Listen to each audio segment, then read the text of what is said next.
If you manage Salesforce for your company, there is a good chance that your payments are still happening outside your org. A separate tool, a separate login, and payments data that never makes it way back into Salesforce the way it should. This video is going to change that. I am Vijay Srivastava, CTO of Cyntexa. We have helped businesses set up payments directly inside Salesforce. And in this video, I am walking through the exact steps to get a payment integration live in your Salesforce org from scratch. Let's go. Step 1. Install ChargeOn from AgentExchange. Visit Salesforce AgentExchange and search for ChargeOn. Open the ChargeOn listing and click Get It Now to begin the guided setup process. You will be prompted to enter a few details to install ChargeOn in your Salesforce org. You can also request a 30-day trial in a separate trial org to explore the solution without affecting your existing Salesforce environment.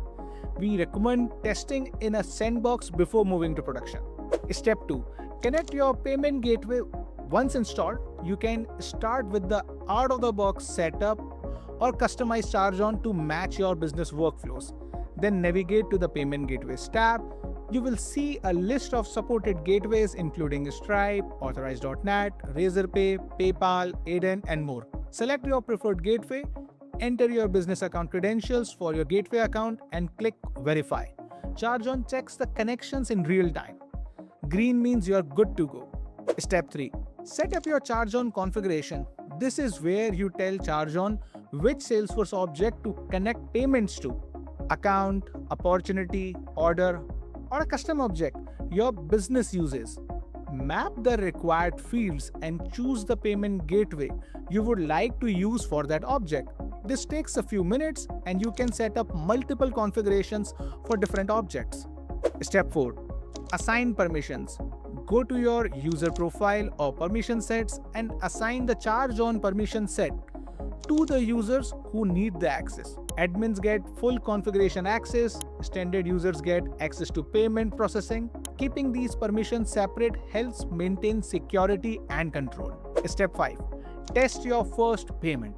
Go to Opportunity Record, click the Charge button and check the details and process a test transaction using your gateway sandbox credentials. Confirm that the invoice and the transaction records are created correctly in Salesforce. If everything looks right, you're ready for production. And that's it. 5 simple steps to get payments up and running inside Salesforce. From here, you can layer on recurring billing, automated collection workflows, payment links, and multi-gateway fallback. But the foundation is what we just walked through. The AgentExchange link to get started is in the description below. And if you're attending Dreamforce 2026, stop by the ChargeOn booth to see it in action. We would love to walk you through the setup, answer your questions, and show you how easy it is to bring payments natively into Salesforce. We hope to see you there. And if you have questions, drop them in the comments and I will see you in the next one.